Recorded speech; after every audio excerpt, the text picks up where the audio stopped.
Shedeur Sanders. You know, this man got the job with the Atlanta Falcons, and he's still getting pressed about the treatment and the sabotage of Shedeur Sanders. He got pressed so bad in this interview, he started foaming at the mouth, just blabbling, saying a bunch of nothing and a bunch of lies.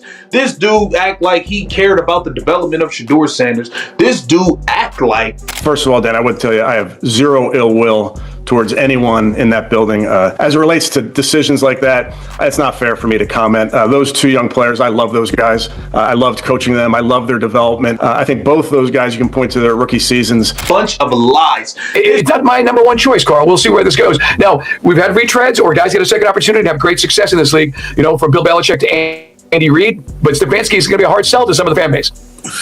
Yeah, Dede, where you at on this, man? This dude is caught up again, busted in a lie. He's getting destroyed online. This is nuts. We got to get into all of it because this is wild.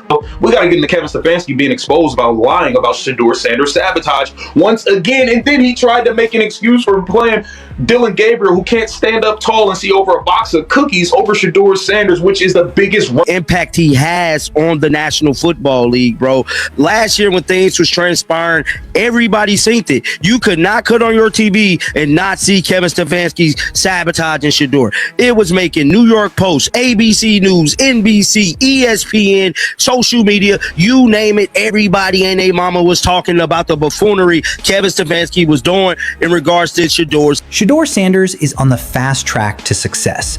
Kevin Stefanski's reputation is starting to show signs of wear under pressure. What's unfolding in Atlanta right now is more than just a local narrative. The whole NFL community is tuned in as this situation develops live. Stefanski believed he could roll into Atlanta with a fresh start, fresh logo, revamped locker room, and new talks about culture and accountability. However, that's not how the league operates. Players recall, executives take note, and agents certainly keep track. What went down with Shedeur Sanders in Cleveland didn't just vanish because Stefanski moved to a different area. Reports are starting to emerge that Falcons players are discreetly looking into their options, and this is all happening before the season even gets underway. That's definitely unusual. When players start eyeing the exit before they've even completed a full training camp with a new head coach, it signals that something isn't quite right behind the scenes. A lot of fans that were concerned about the way things ended for you in Cleveland. I would tell you, I've learned from all of my seasons in this football, in this game of football. The fans in this... Man, that was Kevin Stefanski. Kyle Pitts, a standout tight end in the league, is generating buzz in some serious discussions. This isn't just some random fan speculation. When a former first-round standout begins to be associated with possible trades, it signals that the confidence within the organization is shaky. But wait, there's more. David Njoku, with his Cleveland connections linked to Stefanski's history, is also being pursued elsewhere. That's a solid movement. That's some serious instability right there. That's athletes safeguarding their futures, crafted by the Cleveland Brown media. They're gearing us up for the showdown between Shedeur Sanders, Deshaun Watson, and whoever the heck they bring in as quarterback. There are rumors swirling about Russell Wilson, Malik Willis, and maybe even Mendoza making their way to Cleveland. Man, I can't believe they're just sitting around acting like they don't have a quarterback who needs to be developed to take this football team to the playoffs. And here's the deeper layer that the mainstream just won't dive into. NFL players kept a close eye on how Shedeur Sanders was treated last season. They witnessed the choices. The public pressure was evident to them. There were instances where leadership was expected to take control, but instead, things went off the rails. Veterans, pay attention to that. Quarterbacks can't overlook that. Locker rooms analyze the way coaches interact with their players. Do you really believe that top players are willing to jeopardize their careers with a coach whose previous quarterback scenario sparked a nationwide controversy? ESPN covered the topic. Former players raised their doubts about it, Experts dissected the footage piece by piece. What do you want to hear, or what do you need to hear from Kevin Stefanski in tomorrow's press conference? I definitely want to hear him address the Shedeur situation and the Gabriel situation. I want to, it's a lot of interpretation that he did not like Shedeur, that he purposely benched Shedeur, didn't start him.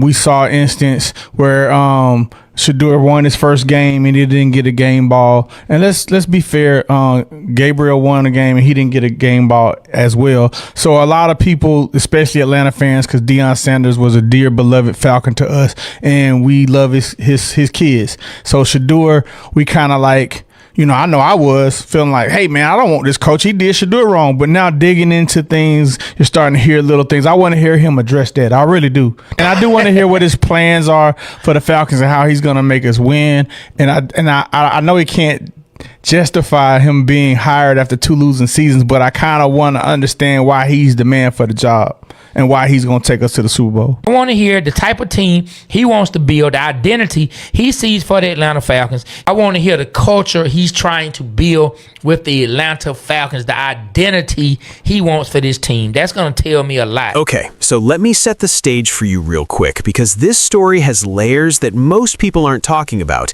And once you understand the full picture, everything happening in Atlanta right now is going to make complete sense. Kevin Stefanski just landed the Atlanta Falcons head coaching job. Fresh start, right? New city, new team, new opportunity to prove himself after everything that went down in Cleveland. He probably thought he could walk into Atlanta, shake some hands, give a motivational speech, and have everybody bought in immediately. That's what he thought. But here's the thing about the NFL that Stefanski clearly forgot. This league has a memory like an elephant.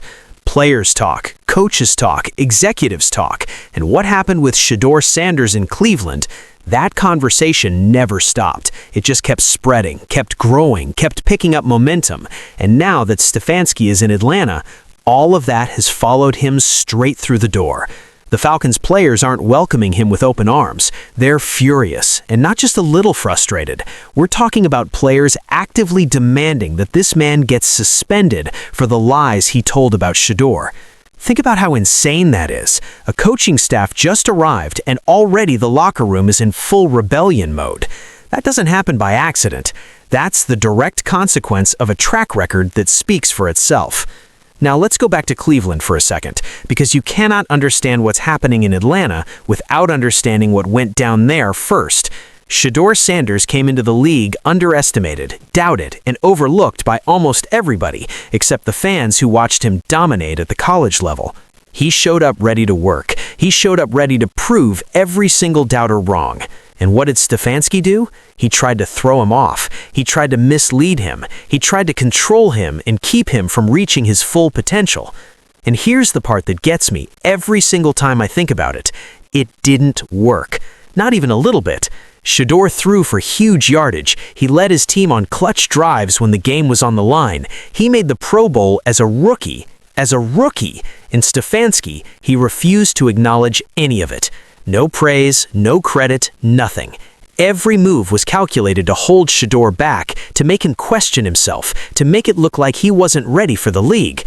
But the numbers told a completely different story, and the entire league was watching. But this just shows you the power of Shedeur and the impact he has on the National Football League, bro. Last year when things was transpiring, everybody seen it. You could not cut on your TV and not see Kevin Stefanski sabotaging Shedeur.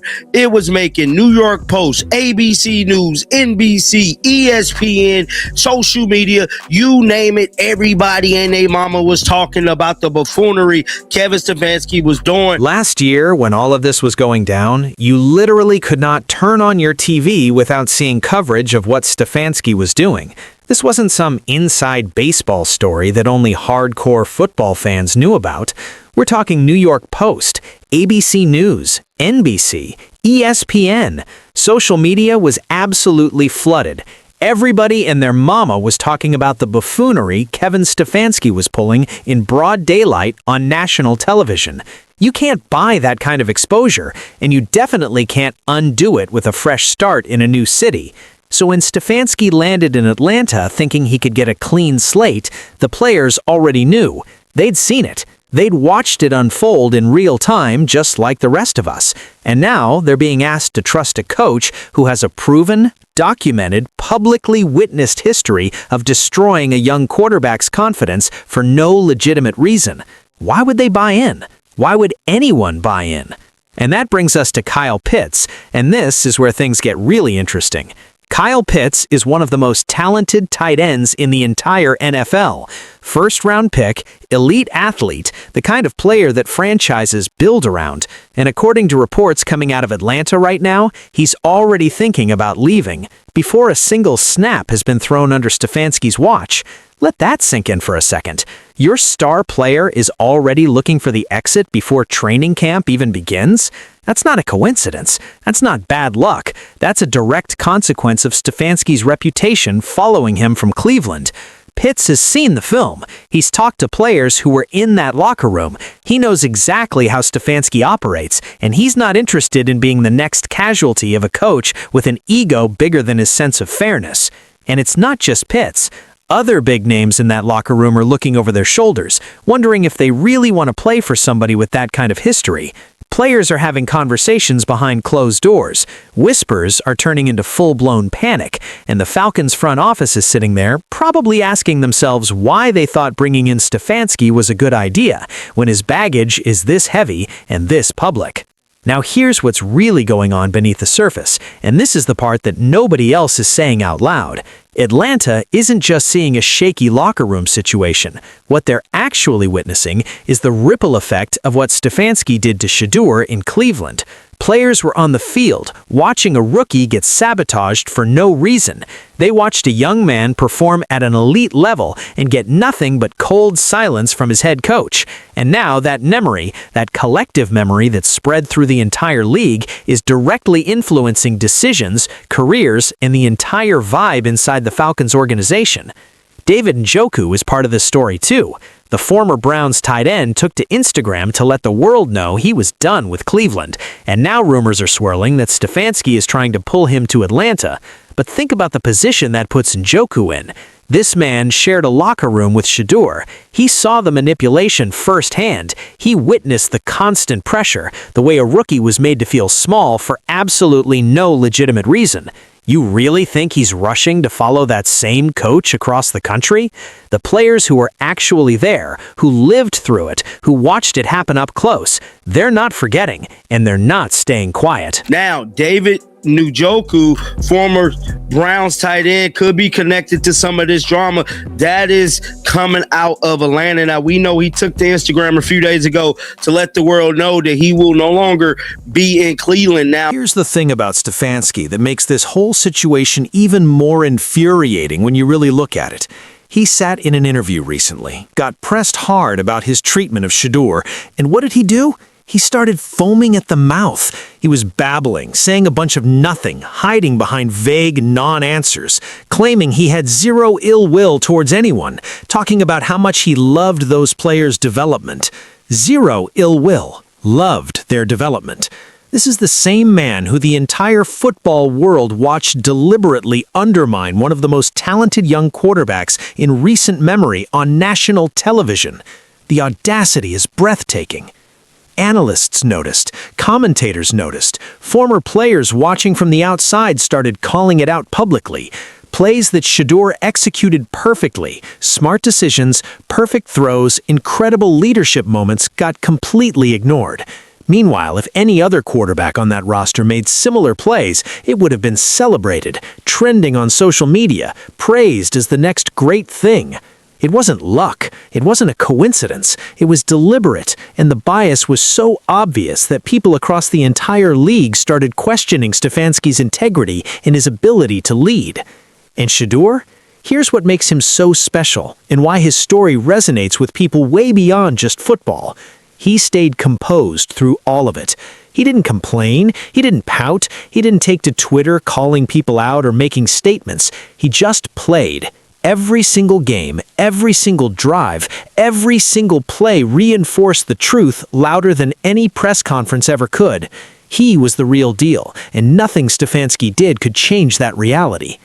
That's the kind of character that earns respect throughout an entire league. That's the kind of mental strength that separates great players from all-time legends.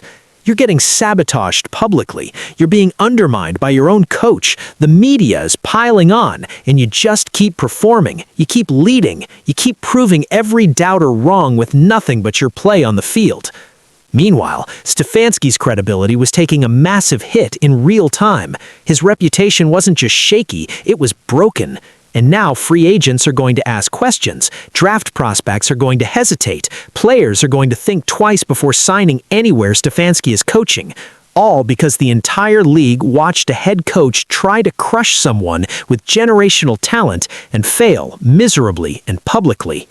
And now Cleveland, which should be the bigger story here, is over there scrambling, finally starting to realize just how badly they mishandled a generational player. Instead of backing Shedeur from day one, instead of building the entire offensive system around his strengths and protecting him the way you protect a franchise cornerstone, they let Stefanski undermine him while the media piled on narrative after narrative, painting the rookie as anything but the star he clearly was. Now they're talking about drafting more quarterbacks, bringing in competition, Russell Wilson rumors, Malik Willis conversations, creating chaos around a position that should already be settled. The solution was right there in front of them the whole time, performing at a Pro Bowl level as a rookie, and they're out here overcomplicating a situation that didn't need to be complicated at all. You can't ignore talent like that. You can't punish hard work because of your own ego or your own agenda. History doesn't reward that kind of short-sightedness, and Kevin Stefanski is finding out the hard way that karma in this league is not subtle and it is not slow. Atlanta thought they were getting a head coach. What they actually got is a walking, breathing reminder of every mistake made in Cleveland following their new hire through the door on his very first day. The locker room tension is real. The player demands are real. The whispers are real. And this thing is only getting louder.